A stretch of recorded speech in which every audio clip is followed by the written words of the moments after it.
Hi everyone, it's Katrina. The statue of Zeus at Olympia.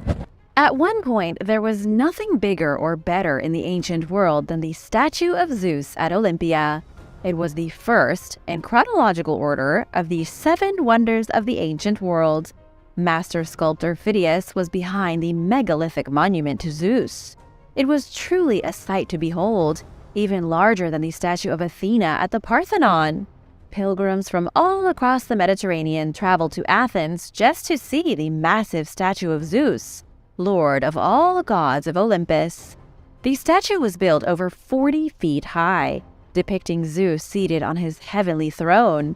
Construction started around 466 BC, and it was finished about 430 BC. It had a wooden core with gold and ivory covering its outer layer. Zeus's skin was pale ivory, and everything else, like his beard and his robes, were made from hammered sheets of gold.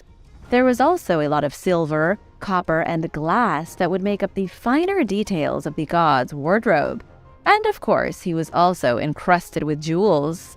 The finishing touch was that the statue was built in front of a shallow pool of pure olive oil, reflecting the statue to give it an almost otherworldly appearance. It is interesting to note that the sculptor Phidias made Zeus seem like an old fatherly figure with his beard and long hair. Centuries later, you could see traces of this tradition in Christian depictions of the Christ Pantocrator. Do you see any similarities? The monument was built inside the sanctuary of Olympia, a great temple that was completed 30 years earlier. But just so you know, if you do go to Olympia, the statue of Zeus is not going to be there. I learned that the hard way. They'll tell you all about the ancient place and how beautiful it was and how big it was, but when you look around, there's absolutely nothing there except a pile of rubble. So you have to have a very good imagination. For people living during this time, the statue of Zeus was more than just a statue. It was the physical representation of their god on Earth. In historical works, it was called the god instead of just the statue. In those days, sculptures of gods were believed to connect the world of gods with our world. There were even stories that when the artist Phidias finished the statue, he asked Zeus if he liked it, and thunder boomed from the sky and lightning opened a hole in the ground, which was seen as a sign that Zeus approved. There is a rumor that the crazy Roman Emperor Caligula tried to steal the statue for Rome 400 years after it was built. He failed, but about 600 years later, the statue was removed and transported to Constantinople by Emperor Constantine I. What happened to it next is a mystery. Some think it was destroyed by an earthquake, while other historians say it was most likely burned in a fire around 475 AD. The temple at Olympia where the statue was housed was severely damaged by earthquakes, fires, and invasions, and it's believed that the statue was likely destroyed or melted down for its valuable materials, such as the gold and the ivory. Today, only descriptions and drawings of the statue remain, and it is considered one of the greatest losses of ancient art and architecture. The Colossus of Rhodes. The Colossus of Rhodes was one of the shortest living wonders of the ancient world. It stood for only 54 years before it was destroyed, but for half a century, the Colossus was one of the greatest monuments on the planet. It was 108 feet of solid bronze, shaped into the form of a man, towering over the Greek city of Rhodes. It was built to commemorate Rhodes' triumph over its enemies. The history of the Colossus takes us back to 305 BC. Rhodes was a thriving trading port on the small Greek island of the same name. Rhodes was so prosperous that the successor of Alexander the Great, Antigonus I, who had just taken over Macedonia, sent his son to destroy the city. The man's son, Demetrius I, laid siege to the city, but after 12 months, he was forced to abandon his efforts. To celebrate their survival, Rhodes created a massive statue of everyone's favorite sun god Helios. The citizens paid for the great monument by selling off the military materials left behind by the failed invasion force. Pretty clever, right? The Colossus was built by a famous sculptor named Lysippus. The sculptor had just finished building a massive statue of Zeus and began working on the Colossus around 292 BC. Construction on the monument went on for a full 12 years. To start, a base of white marble was placed at the entrance to the city's bay. Then a 108-foot-tall iron skeleton was built and covered in thick iron plates. The statue was finally finished in the year 280 BC. But in 226 BC, a devastating earthquake caused the Colossus to snap at the knees and collapse.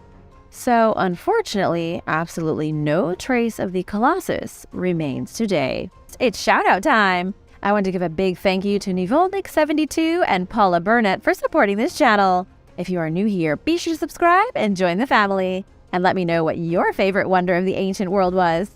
The Lighthouse of Alexandria.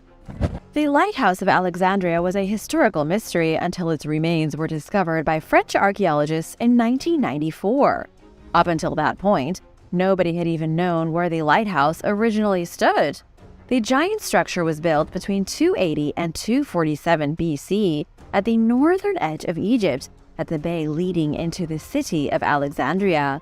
It was commissioned by Ptolemy I, the very man who stayed behind to rule Egypt after Alexander the Great passed away. Ptolemy would die before the lighthouse was finished, but his successor was around to see its light turn on. The tower was truly enormous, shorter only than the Great Pyramid of Giza. It remained one of the tallest structures on Earth for centuries, estimated at a whopping 330 feet high. The lighthouse had an ever-burning fire at its top, with a polished mirror sending its light streaking out across the water.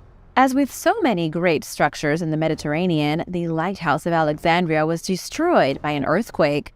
3 earthquakes, to be exact, struck between 956 and 1323 AD, with the final tremor bringing the tower down once and for all. Its stones were then picked up and repurposed during the construction of the citadel of Kate Bay, which, unlike the lighthouse, still stands today. The Hanging Gardens of Babylon. If ancient historians are to be believed, the Hanging Gardens of Babylon were the most luxurious private gardens in the whole world. According to Josephus, the long-dead historian who lived between 37 and 100 AD, the Hanging Gardens were vast. He described them as being housed within the palace of King Nebuchadnezzar II of Babylon.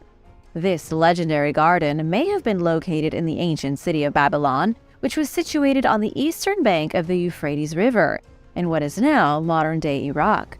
The gardens were shielded by high walls which were supported by stone pillars, and they were rich with a wide variety of trees, flowers, and other lush plants. King Nebuchadnezzar supposedly had the gardens commissioned to make his queen happy, as she was a big nature lover and wanted a nice place to relax at the palace.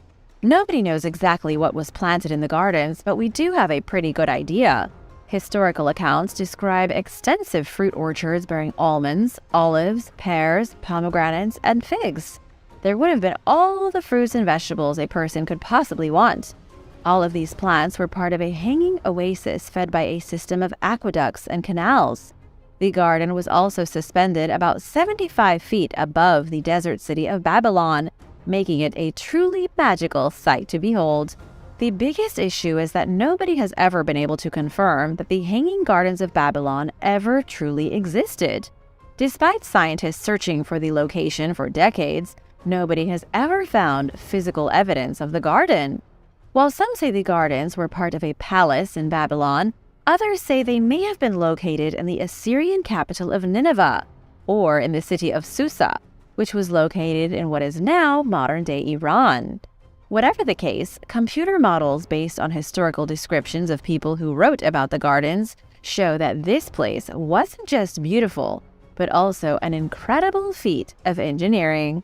What do you think? Were the Hanging Gardens of Babylon simply a myth? Or were they real and have just been lost to time? Let me know what you think in the comments. And while you're at it, be sure to subscribe. The Mausoleum at Halicarnassus. The Mausoleum at Halicarnassus was once one of the largest and most impressive tombs on the planet. After all, it was one of the 7 wonders of the ancient world. The mausoleum was built in 350 BC for Mausolus, the ruler of Caria, which was a semi-independent Persian nation in southwest Turkey, with Halicarnassus as its capital. It was here where the famous historian Herodotus was born in the 5th century BC. Mausoliths was loved for bringing a new era of prosperity to the city, adding several new temples and developing coastal cities. He was also responsible for establishing better trading routes throughout the Mediterranean. When he died, his mausoleum needed to be grand in order to commemorate all that he'd done, and so an immense marble structure decorated with sculptures was built, shining pure white against the hot sun. It was such a striking monument that people traveled from all around just to gaze at it and give their respects to the deceased ruler.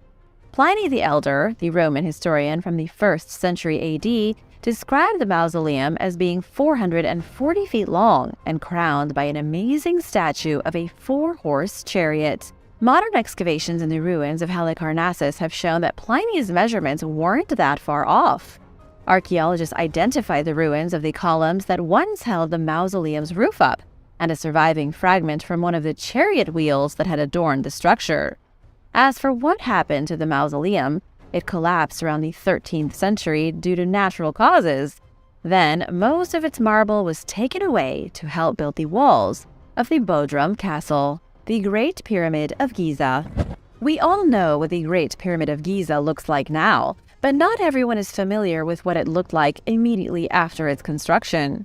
For centuries after it was built, the Great Pyramid of Giza looked like a giant white triangle topped off with a pointy gold capstone. It didn't even resemble the brown ruin it is today, with its visible and crumbling square blocks. Assistant Professor Mohammed Megahed from the Czech Institute of Egyptology in Prague says the pyramid was once encased in white limestone. This limestone casing would have given the pyramid a smooth layer, making it appear polished so that it shined brightly under the fierce Egyptian sun. Builders apparently used around 6 million tons of limestone to complete the impressive pyramid.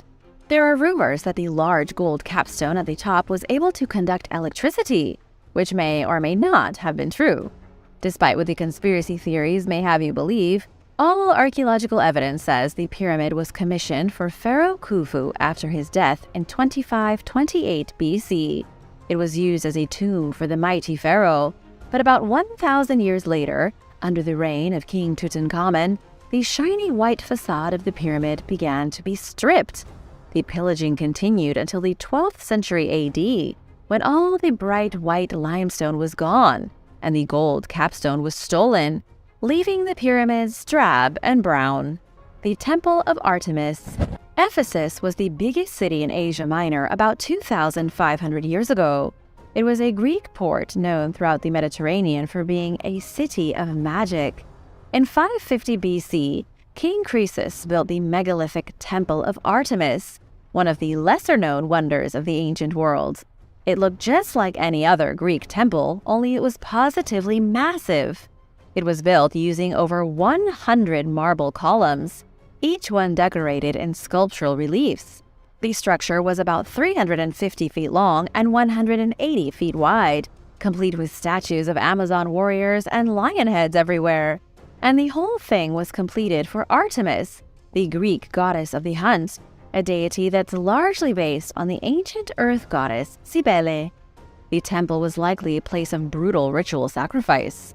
Worshippers would have brought their bulls here in order to slaughter them on behalf of the goddess, letting their blood stain the floor. Unlike most ancient wonders that were destroyed by earthquakes or war, the Temple of Artemis was annihilated by a pyromaniac.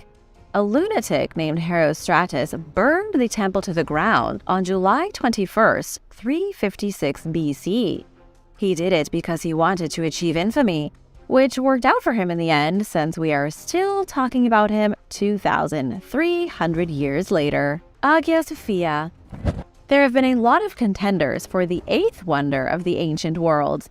One of them is the Hagia Sophia, an architectural wonder that can be found in modern Istanbul. It was built as a Christian basilica over 1,500 years ago. It was Emperor Constantine of the Byzantine Empire who commissioned the Hagia Sophia in 360 AD. The original structure was modest, with a plain wooden roof and no frills. but then burned to the ground in 404 AD during riots in Constantinople. The Hagia Sophia was then rebuilt by Emperor Theodosius II, but it was burned down again a century later and was fully demolished in 532 AD. The third and final Hagia Sophia, the one that's still standing, was built entirely from scratch and completed in 537 AD. It remained an important place for Christian worship up until the Crusades. Constantinople was captured by Mehmed the Conqueror in 1453, who renamed the city Istanbul.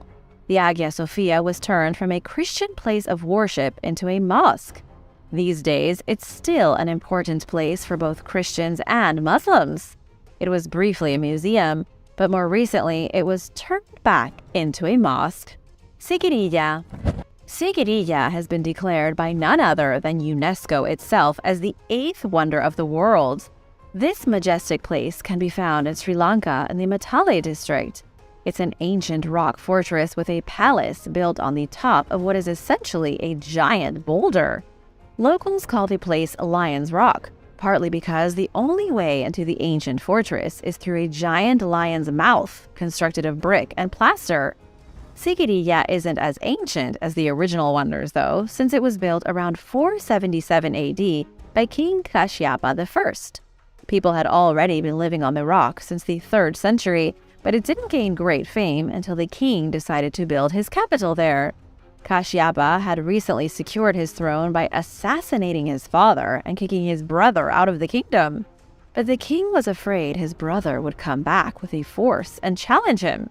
And so he hid in his newly completed palace way up on Lion's Rock. His cowardice proved to be his downfall, however, as he was killed and his palace was largely destroyed. Sigiriya was then used as a monastery for Buddhists for the next 1,000 years, until being entirely abandoned. Petra. Petra truly deserves a spot on the list of ancient world wonders, but the only list it's currently on is the new 7 wonders of the world. The lost city was only discovered in 1812, and its history goes back over 2,000 years. Petra was established around 312 BC, making it one of the oldest functioning metropolises in the region. It was the capital of the Nabatean kingdom, a trading hub where merchants using the Silk Road rested on their way through the Middle Eastern deserts. The original constructors of Petra, a city carved into the side of massive cliff walls, migrated out of Arabia and into Jordan around the 6th century BC. However, Petra isn't just a single monument like you see in photographs. The city is home to roughly 800 tombs, most of which can be found inside a mausoleum known as the Treasury. Petra had an estimated 30,000 people living in its cave-like dwellings before the birth of Jesus Christ in the 1st century AD. Even though the city was in the desert, people survived thanks to a complex water channel bringing fresh water from far away and storing it for use in the dry months. Unfortunately, the Nabateans were usurped by the Romans around 106 BC. Then the Romans themselves abandoned the desert outpost about 200 years later. For the next 2,000 years, Petra was home to nomadic tribes of goat herders. The stoned ape. The stoned ape theory is one of the most controversial theories surrounding the evolution of the human species. The theory was made popular by American scientist and mystic Terence McKenna in 1992. Terence suggested Homo erectus transitioned into the much more intelligent Homo sapiens because of an unusual dietary supplement. Terence claimed that our cognitive revolution, meaning our extremely enhanced cognitive abilities compared to our ancestors, was because of the psilocybin mushroom. When this mushroom was suddenly added to the human diet 100,000 years ago, our brains miraculously began to improve. Many believe this improvement was due to the psychoactive properties inside the mushrooms enhancing our ability to think, understand, and communicate. This theory has been largely ignored and rejected by the scientific community. But that doesn't mean it's not true. The biggest issue is the political and social stigma surrounding these natural mushrooms, which just so happened to produce a hallucinogenic trip when eaten. Terence said that when Africa began to experience desertification, humans retreated to the tropical forests. They followed cattle herds, began eating mushrooms for the first time in their history, and their brains began to evolve. He also suggested it was these psilocybin mushrooms which gave humans their first religious impulses. In other words, the mushrooms grew our brains, made us understand the world around us, and gave us imaginations to dream up our first gods. Controversial? Yes. Fun? Also yes. The Great Sphinx's twin.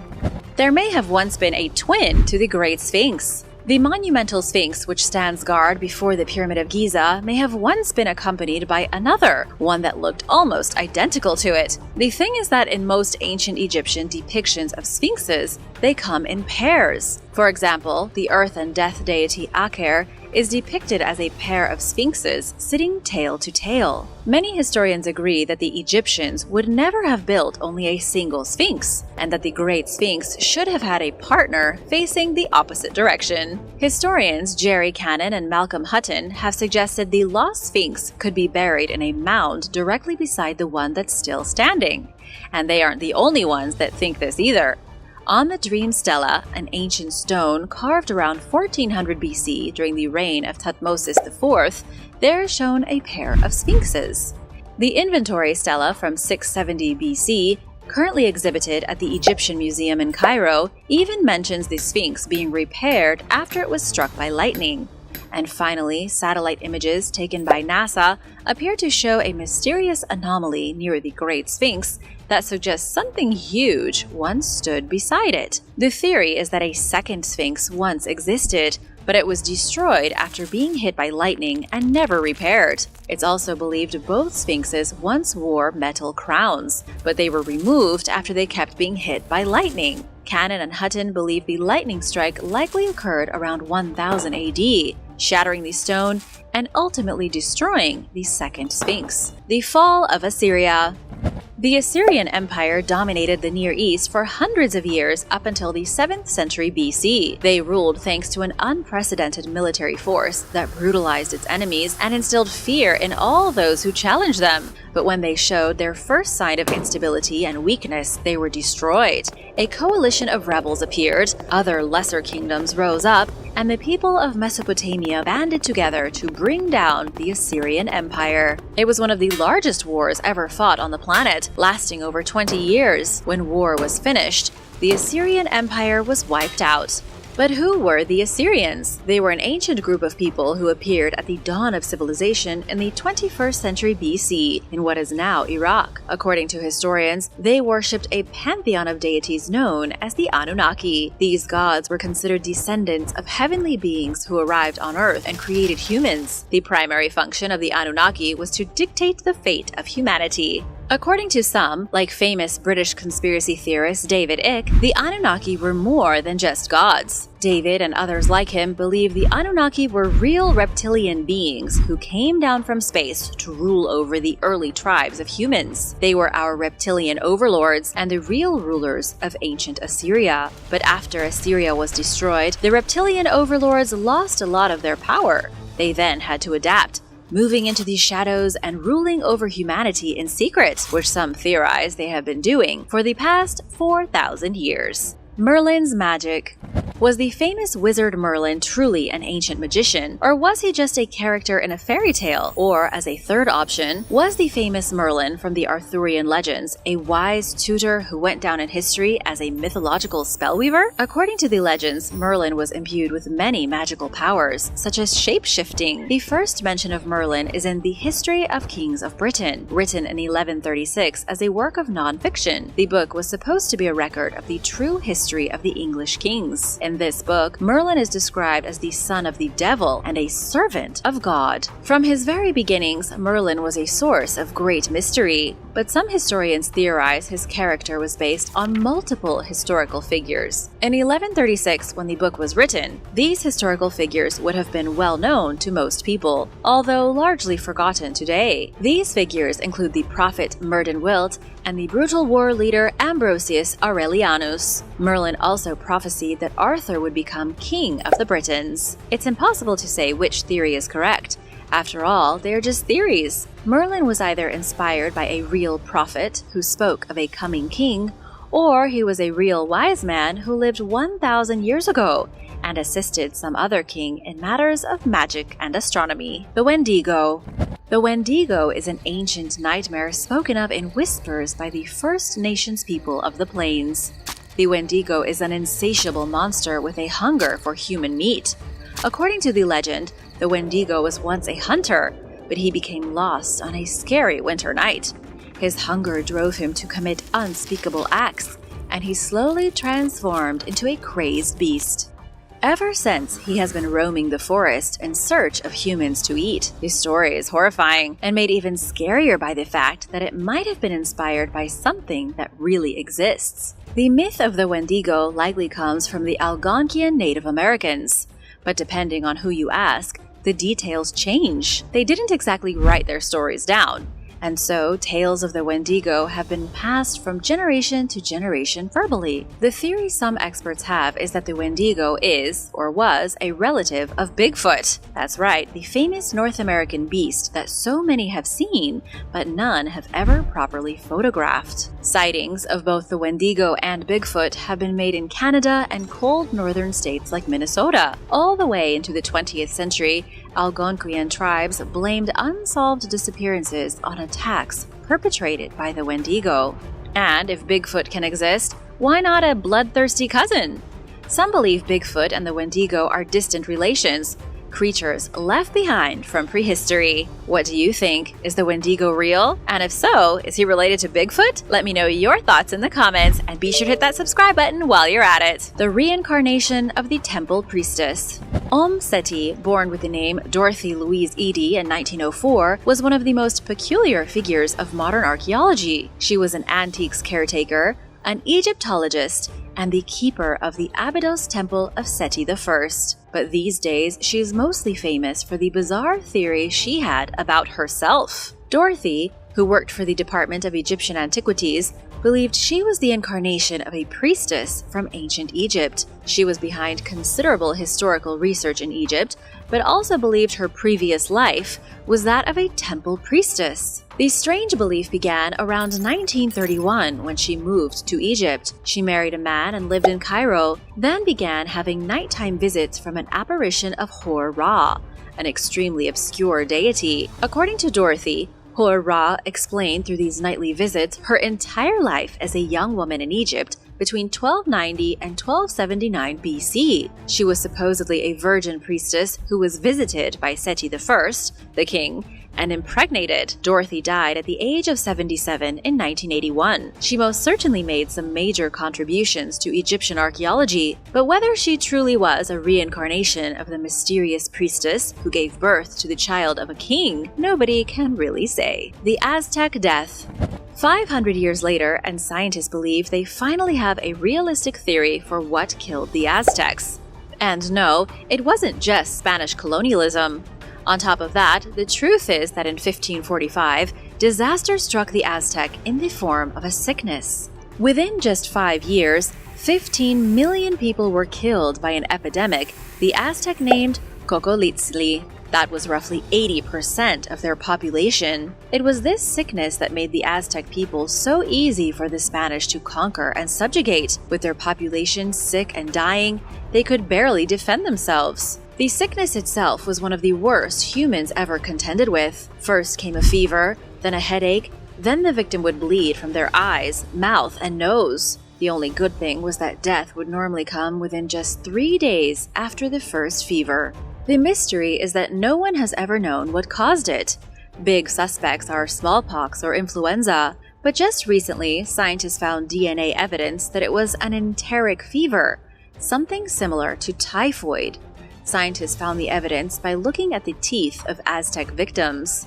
Researchers from the University of Tübingen in Germany were behind the discovery. They say there are no more theories, and that the enteric fever was definitely behind the sickness. It was almost as bad as the Black Death in Europe 200 years earlier. As for what caused this sickness, researchers believe it was likely domesticated animals brought by the Spanish that infected food and water in Mexico and poisoned the Aztec. The message from Mars.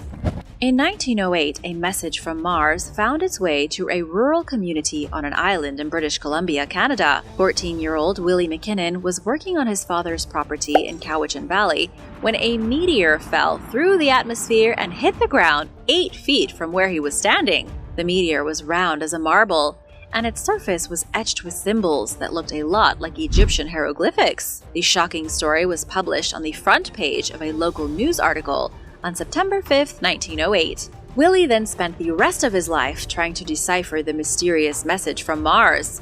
At least that's according to the legend. The sad fact is that we have no idea where this miraculous stone is today, and it was never officially studied by any scientists. Some believe the meteor was a message from someone out in the universe, while others say it was nothing but a silly hoax from over 100 years ago. But if this space rock truly did have hieroglyphics on it, that would change everything we know about human society. It would mean the Egyptians may have copied their ancient system of writing from beings who brought it with them to this planet. Atomic theory. There may have been an Indian mystic who lived 2,600 years ago who came up with the atomic theory. Not necessarily the atomic theory of the bomb, but the idea that atoms exist. If correct, it would mean Indian philosopher Acharya Kanad discovered the atomic world 26 centuries before we did. Acharya was born in 600 BC in Gujarat, India. His origin story says that he was on a pilgrimage when he saw thousands of other pilgrims throwing flowers and grains of rice in the street in front of a temple. He suddenly became fascinated by these tiny grains and spent the next hours gathering them up in the street. It was as he picked up the grains of rice that he realized the world and all matter must be made of similar tiny pieces. Just like how countless grains of rice can make a meal, countless tiny particles must make up a person. It was as he broke bread into small fragments that he got the idea for the atom. Acharya realized that eventually he could break the pieces of bread into no smaller fragments. He realized there must be an indivisible piece of matter that cannot be divided at all, and called it Anu. This theory, this idea about the smallest possible piece, wouldn't be confirmed by scientists until 1800, and that was when John Dalton developed modern atomic theory. The development of language. There is not one scientist alive who can say exactly how language began. The written word began long after the first human uttered a sound, and so there isn't exactly evidence to show how it happened. It's become such a fruitless endeavor that many of the original theories are now seen as jokes in the scientific community. For example, there is the bow wow theory. This theory suggests that human speech began when people started mimicking sounds in nature. For example, mimicking the bow wow of a dog, the moo of a cow, or the tweeting of birds. Most scientists think that isn't the case, though. Then there is the poo-poo theory.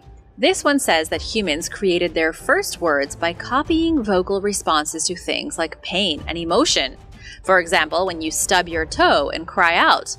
The idea is that humans would have heard these automatic vocal responses, then added their own sounds and noises onto them until they had created language. The Emerald Tablets of Thoth. The emerald tablets are said to be made of actual emerald and hold the secrets to the universe itself. No one knows where it came from, so it's surrounded by legends. It's believed that whoever has the emerald tablets in their possession has unimaginable power. The tablets are covered in ancient esoteric texts that have intrigued philosophers and practitioners of the occult for centuries. But are they real, and were they written by a god? According to the myth, it was Hermes Trismegistus who wrote the magical tablets on pure emerald. Hermes was no god, but rather a mortal figure who supposedly lived over 2,000 years ago. Hermes has been associated with the Greek god Hermes and the Egyptian god Thoth. His association with the two gods caused some issues in the ancient world, resulting in Hermes and Thoth morphing into a single deity during the Ptolemaic era of Egypt. This was after Alexander the Great, when Egypt was ruled by the descendants of his Macedonian generals. Hermes Trismegistus may have existed, or he may not have existed. He isn't as extensively documented as someone like Jesus Christ, but he does appear in texts around the world. He is in both Christian and Muslim writings, making it seem as if he truly was a living person. It's believed he wrote a book known as the Hermetica, which was essentially the Hermetic Bible. Perhaps a similar explanation is to say that Hermes created Hermeticism, a sort of offshoot religion that focused on philosophical ideas and alchemical secrets. The Hermetica is definitely real. The text became hugely popular in the Middle Ages and even had a boost of popularity in the Renaissance. The most influential astrologers of the day were inspired by the esoteric writings of a man thought to be part god. During the Renaissance, people started thinking that Hermes Trismegistus was Moses. At this point, just about every mythical figure was being connected to Hermes. Figures like Zoroaster from Persia and Fuxi from China, and even Enoch from the Bible. I have to stop here just for a second to speculate what the world could look like today if Hermeticism had continued. People were truly becoming obsessed with mysticism as a religion and a way of life. But by the 17th century, Hermetic writings had become outlawed by the Christian Church. Yet again, the fate of the world was changed. The Vatican banned Hermetic ideas, resulting in a total collapse of the belief system. Just like how Christianity destroyed Gnosticism, Mithraism, and other fascinating beliefs that revolved around magic, Hermeticism went to its grave. It's kind of a shame though, because what if? What if people today still studied the old magical texts? What if they were allowed to openly practice the sorts of esotericism encouraged by Hermes' writing? The world would be a very different place. As for the legendary emerald tablets, they've never been found. There are so many rumors about the tablets that it's tough to discern myth from truth. It's been said they were carved in Atlantis, or that they were made by Thoth, the Egyptian god of magic. Many believe Thoth was a real living wizard whom the Egyptians turned into a god. The emerald tablets were his final works explaining the intricacies of the universe. The Nibelungs. The Nibelungs are an ancient race of either dwarves or elves or maybe giants. Oh wait, you've never heard of the Nibelungs before? Let me start over. Germany, and indeed the whole Germanic area of Europe, is home to incredible myths and legends that very few people know about today. Surely you know a few Viking legends, like the gods Odin and Thor and the Arabic myth of genies, but few are familiar with the Germanic legend of the Nibelungenlied. The story of the Nibelungs was written down about 800 years ago, though it was probably passed down from generation to generation way before that. The story revolves around a mighty prince and a race of mysterious creatures that may have really existed. Prince Siegfried stumbled upon a group of horrible creatures called the Nibelung on one of his adventures. They were a race of clever, greedy, and surprisingly vicious dwarves, or giants. Whether they were unusually small or ridiculously big depends on which version of the legend you want to believe. Big or small, the legends all agree that the Nibelungs were collectors of great wealth. Siegfried, a descendant of the Old Norse, tried to take the treasure from the creatures and was brutally murdered for it. But I mean, what did he expect to happen? You can't just walk into a dwarf or a giant lair and pillage their treasure without facing consequences. After the hero was killed, the Nibelung went on with their business. Then, around the 4th century, they were destroyed by Attila the Hun. It sounds like just another fairy tale dreamed up by medieval Germans. But what if it's not? The tale is also told in Iceland and was a favorite of the Norse in Europe. The term Nibelung appears in some rather unexpected places, including in a Latin poem written around the year 920.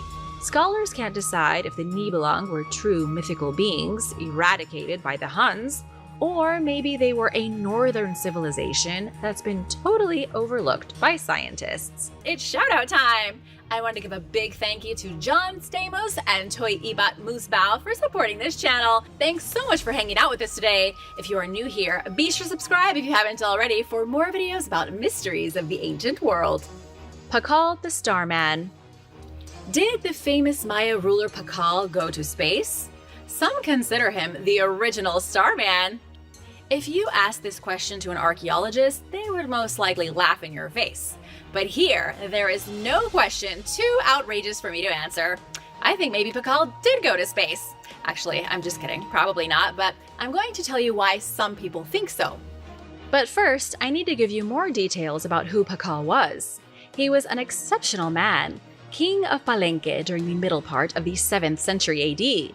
Palenque is currently an impressive tourist site in Mexico's Chiapas state, made of crumbling ruins and forgotten artifacts. But 1,400 years ago, Palenque was called Pakal. When Kinich Janab Pakal became king, he lifted the city from obscurity into the spotlight. The jungle metropolis quickly became one of the greatest powers the Maya world ever saw. Pakal accomplished the transformation by investing in public projects. He commissioned great temples to be built throughout the city, boosting morale and attracting new citizens. It was an impressive decision to make for a 12-year-old. Spoiler alert, Pakal was 12 when he ascended the throne in 615. If you became king or queen at 12, what would your first decree be? Surely something to do with candy, I would think. Anyway, Pakal began his rule as a child and maintained it until his death at the age of 80. The Romans could have really learned something from Pakal. Roman emperors often didn't last much longer than their dinner. But Pakal ruled his whole life. He was also married to one woman, Lady Takbu Ahau. Upon his death, Pakal was buried in a mausoleum beneath the jungle floor. On his sarcophagus, there was an image of Pakal blasting off to space in a rocket. Whoa, this went from 0 to 100 in half a sentence, but it's the truth. On his sarcophagus is what appears to be Pakal sitting at the controls of a spaceship. Conspiracy theorists have cited his sarcophagus lid as proof that the Maya were in contact with space aliens. Perhaps Pakal was such a good and strong human leader that the aliens decided to bring him with them on their intergalactic travels.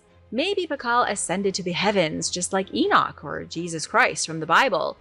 Or maybe none of that is true. Experts in the ancient Maya culture believe the image shows something completely different. Pakal isn't in a spaceship, but embedded in a scene of Maya mythology. The world tree is behind him, along with the celestial bird. You can see the cosmic double-headed serpent beneath Pakal as a symbol of the underworld. What do you think about Pakal? Let me know in the comments below. The Monoliths of Meghalaya. Outside of India, few have heard of the monoliths of Meghalaya, yet they are considered some of the most baffling constructs in the world. Even just looking at a few images, you can tell right away the monoliths are weirder than Stonehenge. There are hundreds of standing stones spread across the site, and nobody has a clue where they came from or what they were used for. Up until about 10 years ago, even people in India didn't know about the monoliths. The entire state of Meghalaya was considered too remote to be traveling to. But with a rapid change in the economy, Meghalaya has become one of the most coveted vacation destinations in the nation. It went from being virtually untouched to causing traffic jams every afternoon.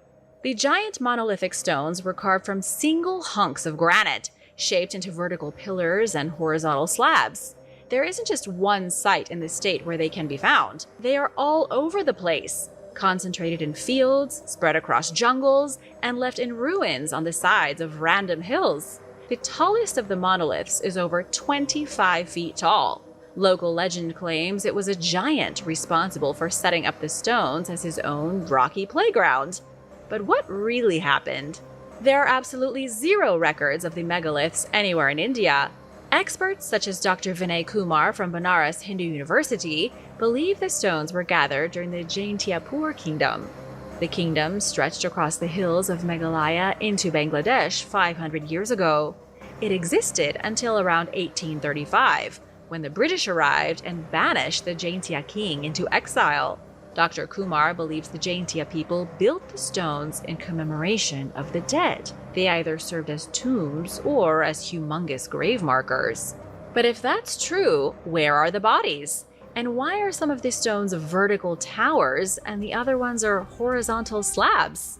It's another question without a reliable answer. Tour guide Samuel Sawain tells visitors that the vertical monoliths were gravestones for men, while the horizontal ones were gravestones for women. But without any physical records, it's all just speculation. The mystery of Hawaii. The first Europeans arrived in Hawaii in 1778. Within 2 decades, the Kingdom of Hawaii was established. But it wouldn't be for another 2 centuries until Hawaii was brought into the United States of America, becoming the 50th state in 1959. Every lover of palm trees and beautiful beaches has been thankful for the inclusion of the Polynesian island group ever since. These days, it's easy to forget just how ancient Hawaii truly is. The islands are full of myths, secrets, and forgotten legends. One of the greatest mysteries, perhaps the biggest and most important of them all, involves King Kamehameha I.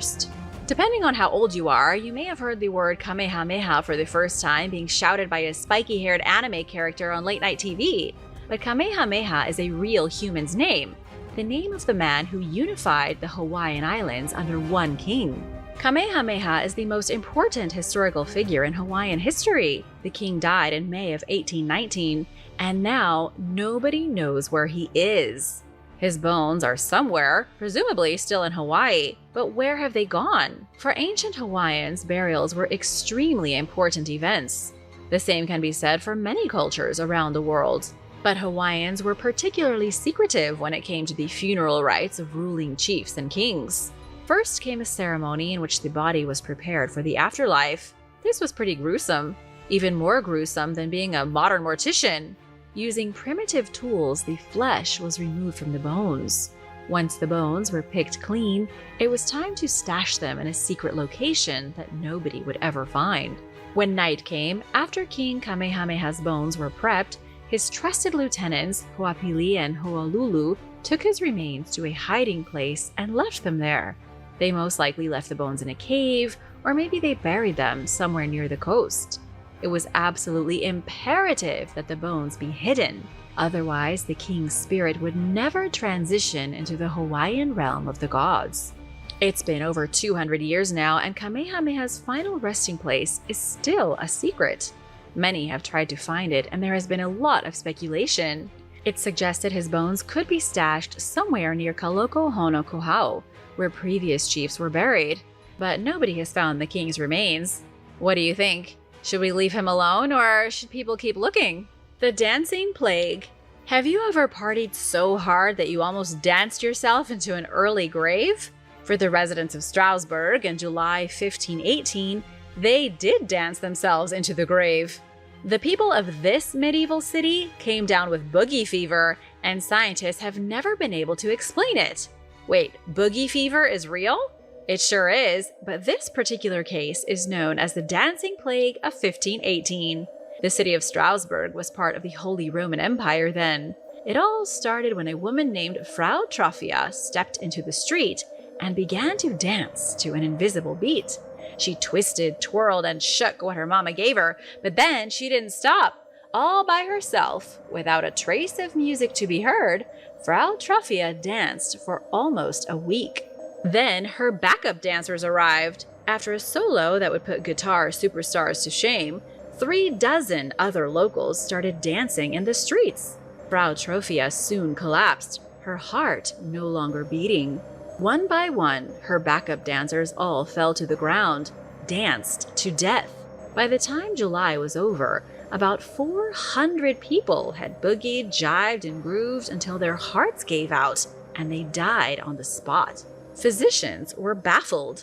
Locals who weren't afflicted by the gyration sensation couldn't understand what their previously normal neighbors were doing. Can you blame them?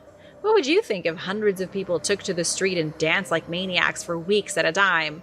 The best guess medieval scientists could come up with was that they had hot blood. The only viable solution that doctors could see was that people needed to dance until their blood cooled down, or they died. To help shake the boogie fever that so many were afflicted with, a stage was constructed. Professional dancers were brought in from across the realm. The town hired a band so that people could dance to actual music. Sadly, the effort was for nothing. Dancers had strokes and heart attacks. The stage only gave dancers a place to die. The music simply gave them a lovely tune to spend their final, flailing moments dancing to. August ended and a cold September began. Priests gathered to pray for the absolution of the townsfolk's souls. Everyone who was left dancing was dragged away to the mountaintop, and it's believed they all died there. You might be thinking that I'm joking, right? There is no way a dancing plague killed hundreds of people. It's too ridiculous. But I'm telling you right now, it's 100% true. There are a lot of historical records to prove the event took place. It isn't even the only time it happened. Dancing plague swept through Germany, Holland, and Switzerland in the Middle Ages. It's just that what happened in Strasbourg was the most brutal incident of them all. Historian John Waller has traced the plague back to Saint Vitus. He supposedly had the power to curse people to die from dancing fever. John doesn't think the Catholic saint legitimately cast a curse. Instead, it could be that the horrors of being alive in the 16th century, combined with the superstition surrounding Saint Vitus, caused all of Strasbourg to become hysterical. The event has been compared to what happened in Salem with the hysteria of the witch trials. There is one other possibility. It's been suggested the people of Strasbourg accidentally ingested ergot, a toxic mold that grows on damp rye. Ergot is notorious for causing hallucinations and spasms. The whole town could have had a shared psychedelic trip and spasmed themselves into the afterlife. Ancient artists. In the Middle Ages, people believed in unicorns. If you were an ordinary peasant with a pitchfork and sickle and maybe an unlit torch at home waiting for a mob to form, you thought unicorns were real. You certainly had a good reason to believe such a mythological creature once walked the earth. In central Germany, there is a cave filled with unicorn bones. Unsurprisingly, it's called Unicorn Cave. What else would you call a cave full of unicorn bones? For centuries, humans have been returning to the dark cavern and marveling at the incredible bones scattered across the floor. It wasn't until modern times that scientists confirmed once and for all that the bones do not belong to real unicorns from a fairy tale. The bones are from giant deer and other huge prehistoric creatures. People didn't know any better in the Middle Ages, though. If they saw the skull of a woolly mammoth, they assumed it was the skull of a cyclops or a giant. You can't really blame them for that, right? They didn't have Google to identify all the weird skeletons that they found. Plus, people's imaginations can run wild, and that's not really a bad thing. Being imaginative is what makes people people. Speaking of people, the German cave was home to a lot more than just prehistoric deer. A recent excavation revealed the toe bone of an ancient animal that had been carved with strange symbols. When scientists from the local state government analyzed the bone, they found it was from 51,000 years ago. All those years before today, Unicorn Cave was occupied by Neanderthals, our mysterious ancient cousins. The toe bone, which happened to come from a giant deer, previously believed to be a unicorn, is now thought to be the oldest symbolic object ever found. According to archaeologist Dirk Leder, the meaning of the object is lost to time. It may have been used to communicate with other members of the group. It could have been used for beseeching spirits for help. There's just no way of knowing. One of the greatest mysteries that scientists are still hopeless to solve is the emergence of art and abstract thought in the human brain. It used to be that scientists assumed that human beings, as in Homo sapiens, were the first animals to gain the ability to create art from our imaginations. But with the discovery of this bone, along with other revelations that have recently come up, that might not be the case. Scientists are starting to think that Neanderthals were just as cognitively powerful as Homo sapiens. They may have been just as smart, just as creative, and just as human as we are now. The Reptilian race. Since the beginning of human civilization, cultures have been obsessed with reptilians. Tales of evil serpents and powerful snakes have pervaded just about every mythology on the planet. Could this be due to one simple fact? Are our fates as humans dictated by a race of reptilians who have been controlling us since the very beginning? It sounds crazy without evidence, so get ready for some evidence. I'm going to take you through ancient cultures who all trace their origins back to a mysterious snake, starting with the Mesoamericans. The Aztec worshipped a deity named Quetzalcoatl. His name comes from the ancient Nahuatl language spoken in Mexico. It roughly translates to mean feathered serpent. Quetzalcoatl was the mighty god of the Aztec, but his origins go back way earlier. Quetzalcoatl was worshipped as a feathered snake deity by the lost culture of Teotihuacan 2,100 years ago. 800 years before that, a serpent god was worshipped by the Olmec of Mexico's southern jungles. The earliest known depiction of the snake god in Mesoamerica is from 900 BC. It was discovered at the abandoned Olmec city of La Venta, carved onto a giant rock. For the various cultures of ancient Mexico, the feathered serpent was responsible for the creation of all humanity. The Maya called him Kukulkan, though he was essentially the same as Quetzalcoatl. They also sometimes called him the war serpent. Now, there is perhaps no place that a serpent is more famous than in the Bible. The book of Genesis is where you can find the story of the serpent tempting Eve with the forbidden fruit. But did you know there were early groups of Christians who believed the snake was not evil? They thought the serpent was merely offering Eve knowledge from the tree of life.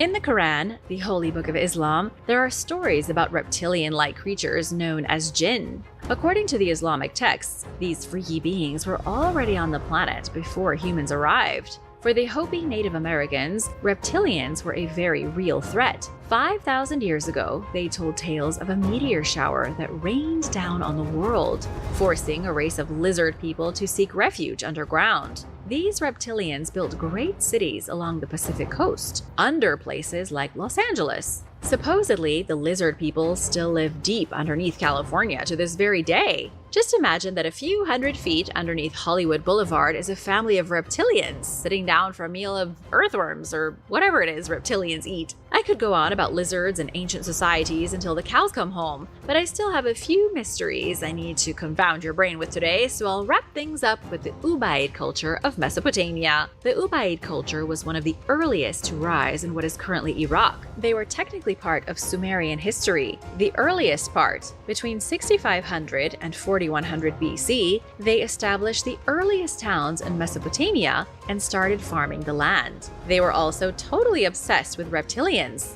They made hundreds, even thousands of figurines depicting what looked like reptilian humanoids wearing space-age clothing. Could these have been modeled after a real race of highly intelligent reptiles? The pyramid's missing capstone. In ancient Egypt, pyramids were sort of like Christmas trees. When the pyramid was finished and the stones were nice and polished and it glittered like a diamond in the desert sun, something was added to the top. Some people put a star at the top of a tree, others put an angel. The Egyptians put what is known as a pyramidion on the tops of their pyramids. A pyramidion was a capstone, the chef's kiss that really finished off an amazing building project. They were typically made from limestone, granite, or basalt. Often they were covered in gold or copper, or even electrum plates. Electrum is an alloy most people don't even know exists. It is naturally occurring, a sort of mix of gold and silver with bits of other metals in it. It creates a greenish gold, which would have looked fantastic at the top of a pyramid. Now let's take a look at the Great Pyramid of Giza and its two handsome neighbors. Do you notice anything missing from these ancient wonders? That's right, they don't have their capstones. They are like Christmas trees without decoration and with no star at the top. So, where are the capstones now? It's a mystery that might never be solved. Out of all the Egyptian pyramids, only 4 of their capstones are preserved inside the Egyptian Museum in Cairo. Some experts have suggested the Great Pyramid of Giza never had a capstone, though that seems silly. Just look at the empty spot at the top of the pyramid and tell me there wasn't once a pyramidion there. Here is another shocking fact. The pyramid is roughly 30 feet, shorter than it originally was. This could be due to the fact the capstone was huge and fitted with something nobody knows about. What could have possibly been at the top of the pyramid that gave it an extra 30 feet of height? Maybe it was an antenna. Maybe a solid gold statue of a god. There are rumors that a giant golden throne was installed at the top of the pyramid, or that it held a huge golden sphere, meant to either imitate the sun or the star Sirius, which was associated with the goddess Isis. I'm sorry to disappoint you because I only ever want to share good news, but there are no answers to this mystery. Nobody has seen the capstone of the Great Pyramid in over 4,000 years. Either it's been destroyed or it's buried somewhere in Egypt. What do you think happened to it? Let me know in the comments below and hit that subscribe button while you're at it. The vanishing of the Anasazi. The sudden disappearance of the ancestral Puebloans from the Four Corners region of the United States is the greatest mystery north of Mexico, at least in the Western Hemisphere it is. The area of Arizona, New Mexico, Utah, and Colorado was home to a mighty civilization for centuries. Now their civilization is gone, with almost nothing left of it remaining. The ancestral Puebloans, also known as the Anasazi, began to flourish in this region around the 12th century BC. They were building homes and exploring the Grand Canyon almost 1,200 years before the rise of the Roman Empire. Some of their ruins are even better preserved than the ruins left over by Rome. I know that's hard to believe, but it's true. The Anasazi produced pottery, built a road network across the American Southwest, and were master architects. Then, around the year 1250 AD, they vanished into thin air. There is no better way to explain it. They just disappeared. It was as if a fleet of spaceships came down from a distant planet and abducted every last human being for hundreds of miles. That was how quick and how decisive the Anasazi's vanishing act was. As a quick side note, it's becoming clearer that Anasazi is not a great term for this lost culture. The word emerged in the 19th century when American explorers first started to study the remnants of their civilization. They picked up the word from the local Navajo, but it doesn't mean anything good. The word Anasazi means enemy ancestors in Navajo. It has truly negative connotations, with the term being heavily rejected by modern-day Puebloans, hence the term ancestral Puebloans becoming more and more appropriate. If you ever want to see the ruins of this mysterious culture for yourself, as I have a feeling you do, there are 3 main spots to do it: Mesa Verde National Park in Colorado, Taos Pueblo in New Mexico, and Chaco Culture National Park, also in New Mexico. These are the 3 places where the settlements of the ancestral Puebloans can be found in their preserved states. There are huge houses made of stone, mud, and dust. Some of the homes are up to 5 stories tall, making them the first known high-rises in America. There are even mud brick apartment complexes with up to 700 rooms. Imagine how big that is, especially so long ago. As for the truth behind their vanishing, historians and archaeologists are at odds. The only thing they can agree on is that they disappeared prior to the 13th century. There may have been a natural disaster, most likely in the form of a great drought. This drought could have lasted up to 300 years, leading to unprecedented suffering. The ancestral Puebloans may have run out of food and had no choice but to flee or perish. It would have been chaos, like if suddenly every grocery store in your hometown ran out of food. Whether it was drought or a disease or a combination of everything, we still don't know. The Lydian Statère. If you happen to have some change in your pocket, take a coin out and give it a good look. Who in the world decided money would be distributed as small circles of thin metal? Unlike some mysteries of the ancient world, this one has a reliable answer. That coin you have in your hand, or the one you're holding in your mind's eye because it's 2024 and a lot of people don't have change anymore, came from an idea around 2,700 years ago. The Lydian Statère was the official coin of the mighty Lydian Empire. I can already feel you have questions, but bear with me a moment. The earliest of these coins were created in the 7th century BC under the rulership of King Alyattes. All records point to the Lydian Statère being the first coin issued by official decree by any government. If correct, the Lydian Statère was the beginning of nearly 3,000 years of trading coins for goods and services. To answer the question you had a second ago, the Lydian Empire was the dominant force in Western Anatolia. Lydia was a massive region in what is currently Turkey, home to an Indo-European speaking group of people. At its peak, Lydia butted up against Thrace, in what is now Bulgaria, ancient home of the great Spartacus. Lydia was conquered by the Persians in 546 BC. In 133 BC, Lydia was made into the Roman province of Asia. I bet you didn't know that Asia began as a small Persian province 2,000 years ago. Bring that up at your next dinner party. Getting back to the mystery of the world's first coin, the Lydian Statère was certainly real, but finding evidence has proved troublesome. Archaeologists have had a tough time discovering them in the ruins of marketplaces throughout Lydia. This is weird because you would expect coins to be found in places where goods were exchanged. Instead, the majority of coins have been found in royal hoards. It was likely that kings and a small portion of very wealthy people were hoarding the money. Sounds familiar, doesn't it? Also, a large number of coins have been recovered from ancient religious temples. You should keep in mind that although the Lydian satyr may have been the first coin, it also may not have been the first coin. Don't you love it when that happens? There are competing theories. Some experts think that China came up with the first coins. Others believe it was an ancient society in India. It's also possible that Greece was the original inventor of money. This is one of those tedious questions that will probably never be irrefutably answered, like who invented golf? Or what came first, the chicken or the egg? The city of Girzu. A team of archaeologists have unearthed the remains of an ancient Sumerian palace. And not just that, but a temple as well in the lost city of Girzu. This unprecedented discovery was made by researchers affiliated with the British Museum in the plains of Iraq. The city itself dates back an estimated 5,000 years to the birth of civilization. It was the ancient Sumerians who built the city, those early humans who have been credited with inventing writing and law and order. The Sumerians also made some major accomplishments in art, science, architecture, and so much more. They were some of the first humans that we know about to begin gathering in cities in Mesopotamia. One of these first cities was named Girzu, a place straight out of a fairy tale.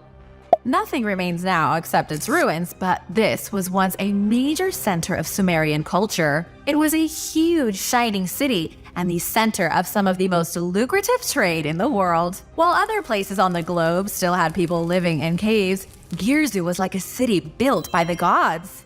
Girzu was first discovered by French archaeologist Ernest de Sarzec in 1877. He and his team were able to excavate thousands of ancient cuneiform tablets over a series of excavations. The tablets detail everything from the political structure of the city to its inhabitants' daily life. But most of the really important treasure had been pillaged years earlier. The city wasn't excavated again until much more recently. That was when archaeologists found the lost palace and its temple. All we really know right now is that the palace was home to the kings of the city, and the temple was most likely a sanctuary to the Mesopotamian god of war, Ningirsu, Madinat Habu Temple. The Madinat Habu Temple in Egypt is a place straight out of legend. According to Egyptian mythology, this was the very place where the god Amun first appeared to humans. It was so important in the Egyptian belief system that two major pharaohs, Hatshepsut and Thutmose III, built temples to Amun. Later, Ramses III himself, one of the greatest rulers Egypt ever saw, built an even bigger memorial temple at the same site. The temple built by Ramses grew to be much more than a simple place of worship. The temple complex was enormous and soon found itself surrounded by heavily fortified walls. There was a gateway at the eastern end of the temple, likely protected by soldiers day and night. Ramses himself resided here every now and again, as is evident by the ruins of a royal palace at the southern end of the temple. There were also priests and other important people who lived full-time inside the temple's walls.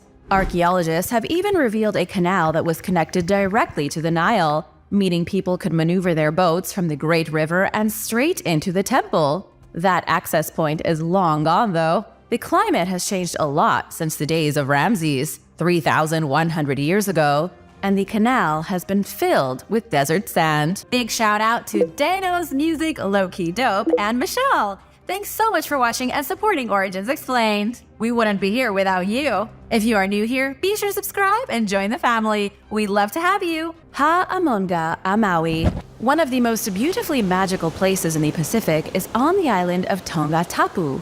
It's been called the Stonehenge of the Pacific, and for good reason. On this volcanic island are two standing stones known as a trilithon, with a small lintel stone on top. These stones create a mystical gate 17 feet tall, 19 feet wide, and made from solid coral limestone. It almost looks like the ruins of a stargate that could take you to the shores of another world. Each slab of stone weighs about 40 tons, way too much for ancient humans to have been able to lift. The structure is called the Ha'amonga Amaui, and it was built about 800 years ago. In the local language of the islanders, the name means Maui's burden. Local legend says these stones were brought by the god Maui himself, primeval ruler of the world. Even the ancestors of the people still living on the island understood that these stones were way too heavy for anyone to lift. With no other explanation for how the stones were carved and placed, they chucked it up to the work of a deity. Makes sense, right? Sadly, these stones are now sitting at a small nature reserve beside a road, and most people don't even know they exist, but now you do. As for what archaeologists say, the gateway was likely the portal to the royal palace. Not a magical portal, but an actual portal that people walked through on their way to King Heketa's great palace in the 13th century. However, that palace was destroyed long ago. Researchers have even suggested the Ha'amonga'a Maui may have had something to do with early astronomical practices. Why not? Everyone else was doing it. The Red Taj. The Taj Mahal is not only one of the most legendary buildings in India, but also one of the most romantic. It was built by Shah Jahan of the Mughal Empire in 1631 for his deceased wife Mumtaz Mahal. But little do many travelers to India realize there is another great building that was constructed in the name of love. It's called the Red Taj, located in Agra. It may not be as visually impressive as the Taj Mahal, but it still looks like something straight from a fairy tale. The Red Taj was built by a grieving wife in memory of her beloved. The story takes us back to the end of the 18th century. John Hessing was a Dutch traveler who became an army officer and served in Agra. He was a loyal and dedicated soldier, and so he was given command of the Agra fortress in 1799. When the fort was attacked by the British in 1803, he was killed in battle trying to defend it. His wife, Anne Hessing, was so devastated by the loss of her husband that she commissioned the Red Taj in his memory. She had it designed to look exactly like the Taj Mahal, but to be built out of pure red sandstone. It's almost an exact replica of the Taj Mahal, only it's a tomb for a Dutchman. Villa of Livia. The Villa of Livia is one of the most impressively preserved Roman villas anywhere in Europe. It's an ancient structure about 7 miles from Rome with a history going back 2,040 years. Walking through the preserved halls of the villa is like walking through a Roman dream. It's believed the villa was given to Livia Drusilla as part of her dowry when she married the very first Roman emperor in history. This was none other than Caesar Augustus, aka Octavian, the heir to Julius Caesar. He was the first ruler of Rome as an empire instead of a republic between 27 BC and 14 AD. He was technically the founder of the Roman Principate, which came directly before the Roman Empire. He is considered by many historians to be the greatest leader in human history. When archaeologists discovered a marble statue of Caesar Augustus inside Villa of Livia in 1863, it was immediately given to the Vatican and has been kept in their private museum ever since. As you can imagine, the villa given to the wife of the first ruler in the Roman Empire's history was spectacular. The interior was painted in garden scenes, making it seem as though the empress was walking through a serene and sunny landscape, even on the gloomiest of days. The villa was also just generally massive and an impressive piece of early Roman architecture. It's also a great example of just how obscenely wealthy the Roman elite were. If you need any decorating ideas, just check out ancient Roman villas. Hohensalzburg Fortress. The Hohensalzburg Fortress in Austria, also called the High Salzburg Fortress, is the true image of a fairy tale castle. It's the city's most famous landmark, and it broods over the medieval town from its position high atop a hill. The white stone walls are starting to fade. The castle looks like a place where you would expect a legion of vampires to be hiding out in the dungeon. And it's honestly a bit of a surprise that it's still standing. The castle has been on the hill overlooking Salzburg Old Town Quarter for about 900 years.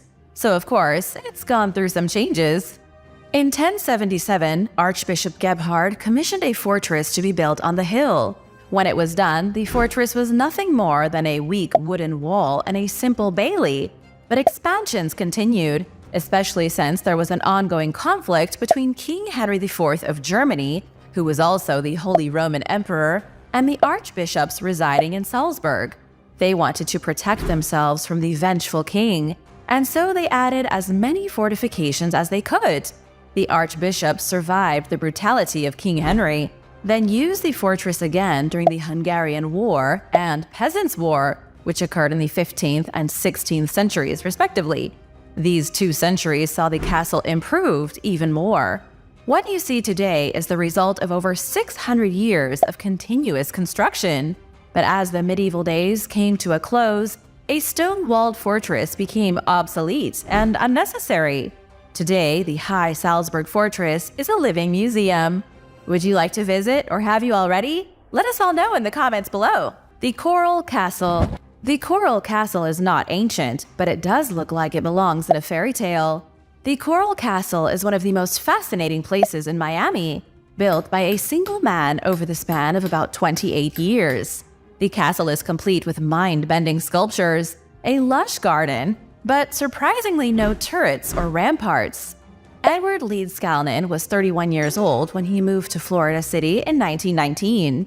Days before his wedding in his native country of Latvia, his wife abandoned him. He spent about 18 years depressed because he was left by his fiancée. Then he purchased a small plot of land about 10 miles from the city and started to build Coral Castle. Edward spent the next 3 decades sculpting something that looks like it belongs in Alice in Wonderland. What's really crazy is that nobody's entirely sure how Edward built his masterpiece. He was only about 5 feet tall, weighed under 100 pounds, and yet managed to mold 3 million pounds of light coral by himself. He didn't use any modern mechanical instruments, and nobody helped him. He used nothing but his hands and primitive tools. Many people compared the bizarre, mysterious construction of Coral Castle to the construction of Stonehenge or the Egyptian pyramids. What do you think? Gaziantep Castle. In the early hours of February 6, 2023, disaster struck the nation of Turkey. Both Turkey and Syria were hit with a monumental earthquake. It was a tragedy that saw many lives lost, many buildings destroyed, and one particular historic relic obliterated. The legendary Gaziantep Castle, a majestic stronghold with tall walls that stood strong for over 1,500 years, fell into pieces. The 7.8 magnitude earthquake caused the castle to collapse. It crumbled under its own weight with such force that big chunks of debris were found far away on the road. Iron railings were discovered on the sidewalks. The retaining wall was reduced to rubble, and some of the bastions were completely annihilated. The castle also took out the historical Sirvani Mosque behind it, which was built in the 17th century. Gaziantep Castle began as a watchtower during the 2nd century AD. According to Turkish museums, the fortress was then expanded by Emperor Justinian after the Roman Empire fell, and the Eastern Roman Empire came into power. Justinian was the great ruler of the empire between 527 and 565 AD. Even throughout all the conflicts that raged in Turkey over the centuries, the castle was never destroyed. Now it's nothing but a pile of dust. Thornborough Henges. The Thornborough Henges in England do not look very exciting. The entire archaeological complex consists of 3 circular henges built about 4,500 years ago. They are currently in the middle of some farmland, not very easily accessible. The only way to reach the henges is to wander through wide open fields, and even then you might miss them. The henges look like raised humps, hardly even hills. You could walk from one end to the other and not even realize you just traversed thousands of years of ancient history. Yet back when the Thornborough Henges were created, they were megalithic monuments. This small section of English farmland in North Yorkshire once looked very different. When the henges were erected, this was a Neolithic ritual landscape. There were huge earthen banks and gigantic stones where people all across the land gathered. And here, under the primeval sky and before their huge stone circles, the ancient people conducted unknown magical ceremonies. This was a place straight out of a druid fairy tale, or a tale from the days of King Arthur. Archaeologists have even referred to the Thornborough Henges as the Stonehenge of the North. Fun fact, The Thornborough henges were used, according to the official information from English Heritage, for 2,000 consecutive years. To put that into perspective, people were using this ritual landscape for the same amount of time that has elapsed since the birth of the Roman Empire. The Castelo de São Jorge. In the Portuguese city of Lisbon, Castelo de São Jorge stands as a monumental piece of history.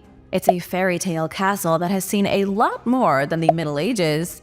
This thing was around during the end of the Roman Empire. It saw the rise of the Visigoths in Western Europe, and it witnessed centuries of conflict between the Arabs and the Christians. The castle survived multiple sieges, saw Portugal be birthed as a nation, and inspired kings and seafarers during the age of colonialism. In the 1940s, the castle received a major restoration work and has been a tourist attraction ever since. The watchtowers were embellished, the ramparts were built, and the courtyards were restored to their original glory. Most castles in Europe were built starting around the 9th century AD.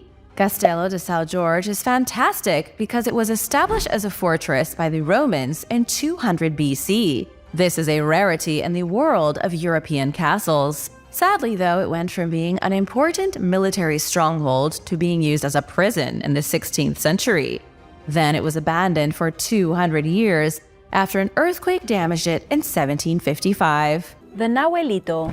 The Nahuelito is a lake monster that can be found at the ends of the earth, in the farthest corner of Patagonia, Argentina. It lives in Nahuel Huapi Lake and has a lot in common with a more famous mythical lake beast, the Loch Ness Monster. It's been described as a giant serpent, some kind of dinosaur-like creature that appears at the surface of the water with a big hump on its back like a camel. Some believe it could be a plesiosaur, a prehistoric dinosaur somehow left over from 65 million years ago. And just like Nessie in Scotland, it's only ever been captured in blurry photos. The first encounter with the Nahuelito that we know about dates back to the days of the Native Americans. It was European explorers who heard from the locals that there was a dangerous monster lurking in the lake. And in 1897, Dr. Clemente Onelli, who was the director of the zoo in Buenos Aires, heard reports of the beast being spotted down in Patagonia. In 1910, a man named George Garrett saw the creature from his boat. It was about 450 yards away and appeared to be 23 feet long. It stuck nearly 7 feet out of the water. It looked like a giant floating snake. After George told others about what he saw, Dr. Onelli became interested and sent his own people to find evidence. There's been a hunt for this monster since 1922, yet no physical proof of its existence has ever been found. In the 1960s, the Argentine Navy was chased by an unidentified object under the water in this very lake, but they were never able to identify it. They simply saw it on their radar, a huge blip on a map chasing after their vessel. They were too worried to stop and let it catch up to them. The Irish sea monster of World War I. On July 30th, 1915, the U-23 Schmidt German U-boat was lurking about 60 miles off the coast of Ireland. The Germans came across a small British cargo steamer called the Iberian. The British cargo vessel was carrying trucks and jeeps that were on their way to help the war effort against the Germans. Naturally, the Germans fired a torpedo, which blew a hole in the ship and killed 61 crew members. The Iberian sank.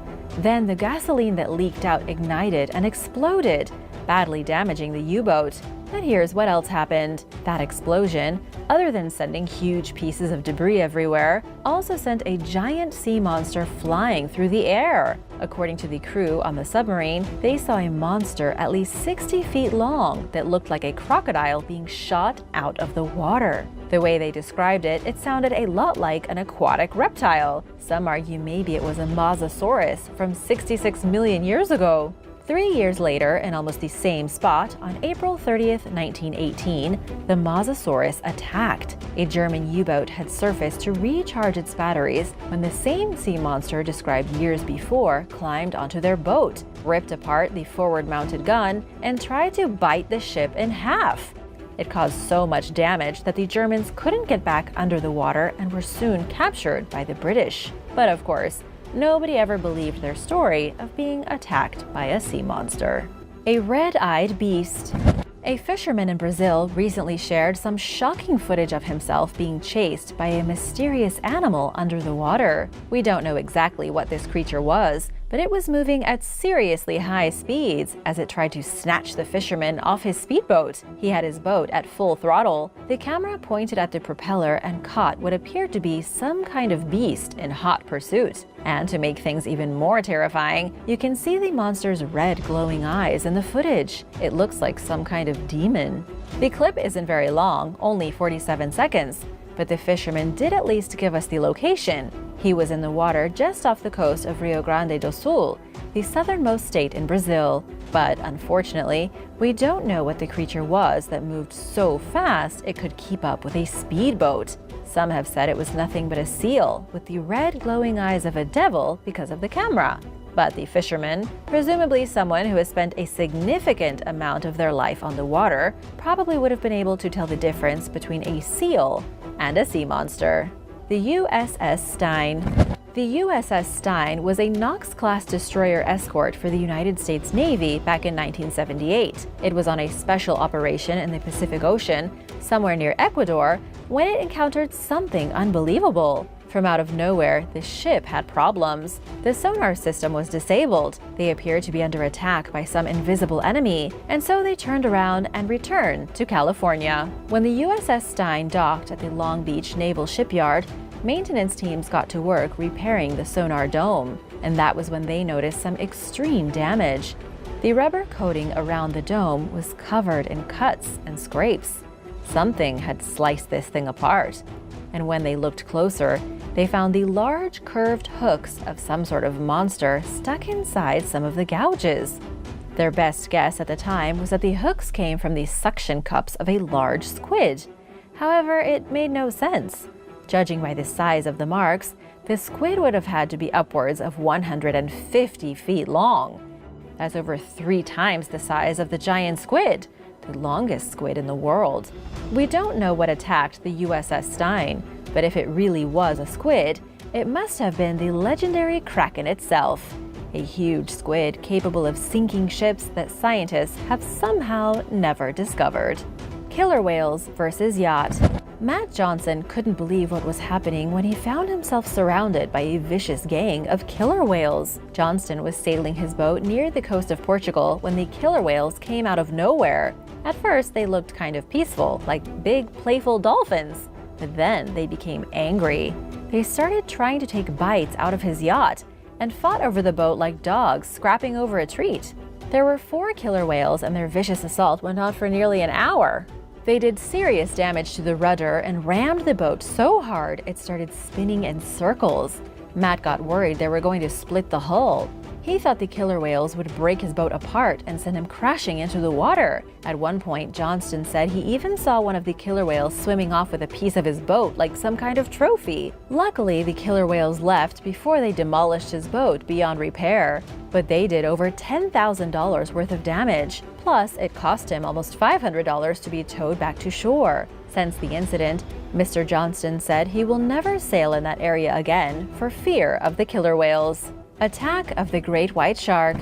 In Australia, one family got a little too close for comfort with an enormous great white shark. This wasn't a brief encounter either, but one that went on for over an hour. Because the Australian family was far out on the boat when they became trapped by the deadliest shark in the ocean, help was nowhere to be found. The great white, a slick beast and vicious predator over 14 feet long, circled their boat and refused to let them leave. It even took a few bites out of their motor. David Tuckfield, who was on the boat with his wife Tanya and their teenage son, called it a white-knuckle encounter. According to David, it all started with their son and a fishing rod. His son had just reeled in a big catch, and that was when the shark came to steal it. It breached the water right at the back of the boat, causing Tanya to scream in terror. The family even caught the shark on video as it launched itself out of the water with its mouth wide open, probably hoping one of the family members would just fall into it. David had never seen a shark so big in all his life, despite having lived in the area and been an avid fisherman for decades. It took over an hour for the shark to finally go away, but not before it really put some fear into that family. It was almost like the shark wanted them to know whose territory they were in. The Mary Celeste. Mary Celeste set sail from New York on November 7, 1872. It was on its way to Italy, captained by Benjamin S. Briggs. He was joined by his wife and their 2-year-old daughter. There was also a crew of 8, making 11 people on board. About 1 month after she set sail, a passing British ship noticed the Mary Celeste at full sail and clearly adrift off the coast of the Azores. The British ship stopped to check on the Mary Celeste, only to discover that the crew was gone. The captain was gone, and there was no trace of his family. There was some water in the hold, 1 missing lifeboat, and enough food and water to last another 6 months. The ship itself was completely undamaged. So what happened between New York and Italy for the crew to abandon ship, despite the ship being seaworthy and having enough supplies to continue? That really is the big question, as this continues to be one of the biggest maritime mysteries in history.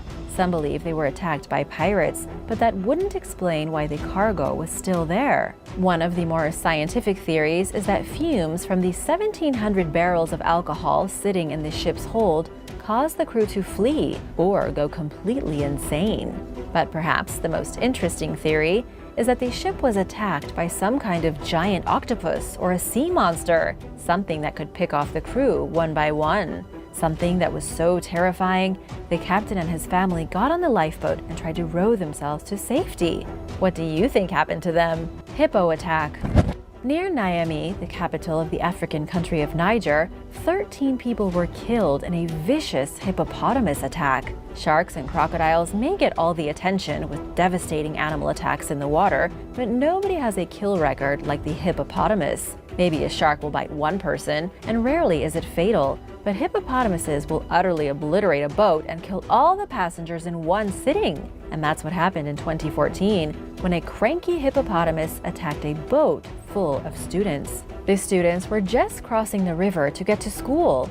In West Africa, it's not that uncommon for there to be large bodies of water separating villages or schools. Villagers here use small river boats like people in big cities use taxis. And on this day, the boat drifted too close to a hippopotamus who had youngsters with them and was in no mood to be messing around with humans. Those not killed by the hippo were left to drown in the water. 13 out of 18 passengers lost their lives. The Norse Kraken. The Norse may have been expert sailors and navigators, but there were still things that they came across in their adventures that they couldn't explain. One of them was supposedly a truly immense underwater monster they called the Kraken. The Norse claimed that this beast frequently attacked ships. It enjoyed eating sailors, and it was not something you wanted to mess with. They described it kind of like a squid, only significantly bigger. Eyes as wide as dinner plates, huge tentacles, and over a mile long. There are even some Viking tales of the Kraken being so big, sailors would mistake it for an island. There are no specific legends of the Kraken attacking any one ship. Instead, it seemed every ship in the ocean was vulnerable to its tentacles. The legend of the Kraken started in the 13th century, when the Icelandic people really started talking about it seriously. In 1250, there was a scientific journal release that detailed the Kraken as a very real animal. The journal even described its feeding habits. Apparently, scientists had figured out that the Kraken would regurgitate food particles, spitting them out into the sea so that fish and other animals would get attracted to the partially digested food. Once a big enough swarm had accumulated, the Kraken would open its mouth and slurp all those unsuspecting fish down into its belly. Crocodile leap. Catherine Dyball and Cameron Bates were fishing on their small 15-foot boat when the unimaginable happened. They were in northwestern Australia, just trying to catch a few fish when they spotted a predator lurking near their boat. They immediately busted out their phones to start filming, and what followed was something the pair will never forget. First, the saltwater crocodile seemed to just be minding its business, but then, almost as if irritated they were filming it, the reptile burst into action. It swam rapidly at their boat like a torpedo. Then the crocodile used all its momentum and power to jump out of the water. The couple were speechless and stunned, as the crocodile looked like it would actually make it on board their boat. It even hit its head against the camera, causing the footage to go shaky for a moment. Luckily for Catherine and Cameron, the crocodile didn't have the best grip with its little reptile feet, and it wasn't able to scramble onto their boat. but it came very close. Close enough to scare them half to death. Catherine told ABC News she's not all that keen on exploring the crocodile-infested waters in the region anymore. Thanks for watching! Which animal do you think would be the most terrifying to be attacked by?